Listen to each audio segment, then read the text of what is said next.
As you heard, I'm retired from the NYPD, where I was a police officer, a detective, a sergeant, and I retired as a lieutenant after over 20 years.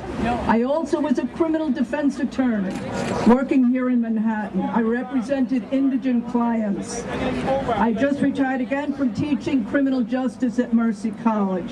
Today, I want to speak to you about the drug problem and how we're dealing with it. While I was a detective, I worked undercover in the narcotics division.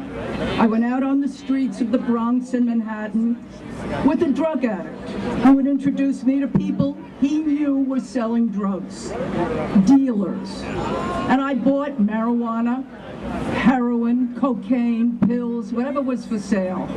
And my backup team eventually arrested those dealers. Over the course of my years as an undercover narcotics detective, I made hundreds of buys, and my teams arrested hundreds of dealers, all in the name of the war on drugs. But here we are in 2012, decades later, and nothing has changed. People continue to use drugs, and police continue to lock them up. And let me assure you that most dealers are small-time drug users who sell to support their habits. By now, after over 40 years of fighting the war on drugs, you'd think that this war would have been won, or that we would have just faced the fact that it isn't working and tried something else.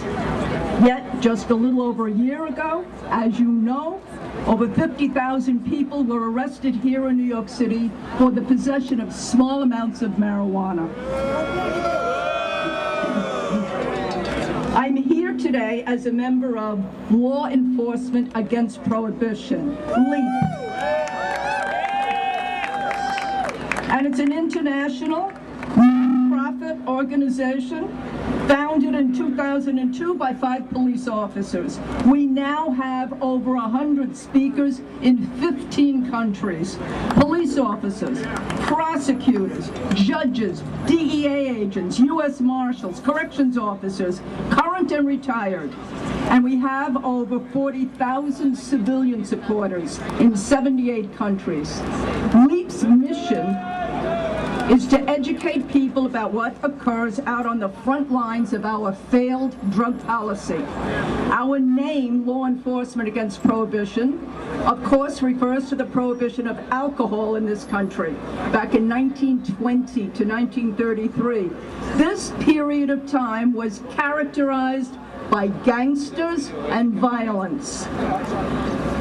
It was a time when even the average citizen broke the law. Alcohol was blamed for many of society's ills, especially crime. But Prohibition failed to bring about the perfect, sober, crime-free world that they expected. Then, the country was hit by the stock market crash of 1929 and the beginning of the Great Depression. People needed jobs and the government needed money. Does that sound familiar today? Making alcohol legal again opened up many new jobs for the people, as well as providing additional, sorely needed revenue in the form of taxes. So for these reasons, and also because many, many Americans violated the law, Prohibition came to an end on December 5, 1933. Prohibition was characterized by violence, and today's war on drugs is no different. It is also characterized by violence, not from those who use drugs, but from the war on drugs. Drug dealers fighting in the streets over the very lucrative, illegal drug market. No marijuana! No marijuana! No marijuana! You don't see liquor store owners waging turf wars in the streets today. You don't see liquor store owners shooting it out on the streets. We buy our booze today from respectable business people. We love pot! We love pot! Many Americans believe that it is a major waste of this country's resources for us to be putting so much time and money and lives into arresting and prosecuting non-violent drug offenders. Drug users who are harming no one should either be left alone or, if they want it, given treatment. When we arrest people, we cause more harm than drugs do. A felony conviction makes it extremely difficult to have a career, to get a job, or housing, or education. The right to vote for many is lost in this country with a felony conviction. The effect of incarceration on families and neighborhoods is devastating. The war on drugs hurts people more than drugs do. Drug addiction is a public health matter, not a matter for criminal justice. I don't see any role here for criminal justice. We need to spend our money and our time and our resources arresting criminals who truly threaten public safety. Killers and rapists and drunk drivers, thieves and terrorists, instead of chasing after non-violent drug offenders.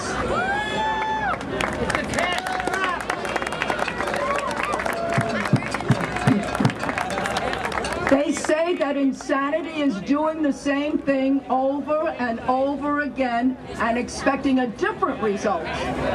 This country's drug policy is an example of insanity. Many police officers have spent their entire careers risking their lives for the sake of the drug war. And we've seen colleagues killed in this struggle. Not to mention the many civilians, innocent men and women and children, caught up in the violence, maybe because they happened to be at the wrong place at the wrong time, maybe caught in the crossfire of a shootout over turf. We know that most drug users are not violent. They just want to be left alone. But the illegal drug trade is extraordinarily violent. Many of us, both active and retired members of law enforcement, have learned from our own experience that this is a stupid and unwinnable war. Prohibition doesn't work. It never has, it never will. Every time we put a so-called drug kingpin away, there's a slew of others waiting to take his place. A job opening has been created. There's too much money involved. The illicit drug market is far too lucrative to be arrested away. The prohibition of drugs began in this country in 1914. Largely because 1.3% of the population was estimated to be addicted. Then years later, in 1970, President Nixon established a committee to study the effects of marijuana and make recommendations for an appropriate policy. 9 of the 13 members of the commission were appointed by President Nixon. Yet, when he found out that the commission was going to recommend decriminalization of marijuana, he rejected the report. He was not going to follow any recommendation to legalize marijuana. And every president since Nixon, Democrat and Republican, has escalated the war, despite voter polls and local laws showing that they should do otherwise. In 1972, justification for continuing the war on drugs included the fact that the addiction rate was about 1.3% of the population, just as it had been in 1914. No reduction with all the years of drugs being criminalized. How prevalent is drug use? The number of people in the U.S. over the age of 12 who had used illegal drugs in 2005 was about 46% of the population, about 112 million. That's the number of people who had used drugs, illegal drugs, not the number of people who were addicted. In fact, the past 3 U.S. presidents, I've heard, have used marijuana, according to news reports anyhow. The reality is is Americans want their drugs. Not all Americans, but a sizable number of Americans want their drugs, and they will have them, whether legal or illegal.